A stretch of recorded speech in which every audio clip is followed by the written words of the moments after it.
கிடைக்காது. வீட்டுக்குள்ளே வளர்த்துட்டோம். வெளியில உள்ள 24 நாள் வீட்டுல இருக்கும்.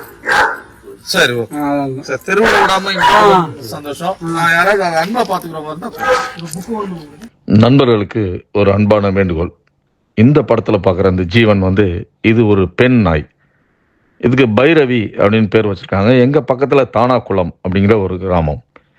அங்கிருந்து ஒரு சகோதரி ஃபோன் பண்றாங்க, நாங்க வீடு மாறுறோம், அங்க நாய்க்கு அனுமதி இல்லை, இதை நாங்க ரொம்ப பாசமா பார்த்துட்டோம், ரொம்ப குழந்தை போல நாய், யாரை பார்த்தாலும் குலைக்காது, வேறு வழியே இல்லைன்றாங்க. இப்போ தற்காலிகமாக வந்து இதை எங்கள் பராமரிப்பில் எடுத்துக்கிட்டோம்.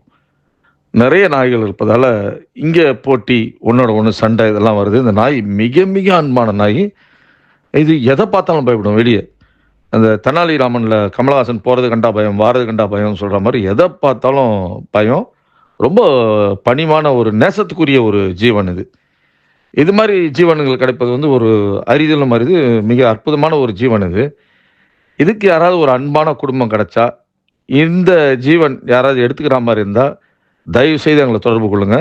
மிக மிக நல்ல நாய். நான் வந்து எப்போவுமே யாராவது எனக்கு தரேன்னு சொன்னால் கூட இது கடிக்குமா, இது எடுத்துகிட்டு போகிறவங்களுக்கு இதனால் ஏதாவது இடையூறு ஏற்படுமா, குழந்தைகளுக்கு ஏதாவது ஆபத்து ஏறுமா அப்படின்லாம் தெரிஞ்சுட்டு தான் நான் ரெக்கமெண்டே பண்ணுவேன்.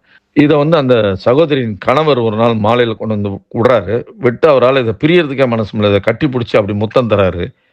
அதை பார்க்கும் போதே நமக்கே ஒரு பெரிய பரிதவிப்பு இருந்தது. அதோட அந்த வேக்சின் கொடுத்த நோட்டு, அதுக்கு பயன்படுத்துகிற அந்த ஷாம்பு, அதுக்கு சாப்பாடு தர்ற கிண்ணம் எல்லாத்தையும் எங்கிட்ட ஹேண்ட் ஓவர் பண்ணும்போது அவர் அதை விட்டு பிரியும் போது ஒரு பெரிய பாரத்தோட பிரிகிறார். அது பார்க்கும்போதே புரிஞ்சுது. இந்த ஜீவனுக்கு ஒரு அன்பான குடும்பம் தேவைப்படுகிறது. இதை யாராவது எடுத்து இதுக்கு ஒரு மறுவாழ்வு கொடுத்தா மிகுந்த சந்தோஷமா இருக்கும். இந்த வேண்டுகோளை வந்து நான் நண்பர்களோட சமர்ப்பிக்கிறேன். நன்றி.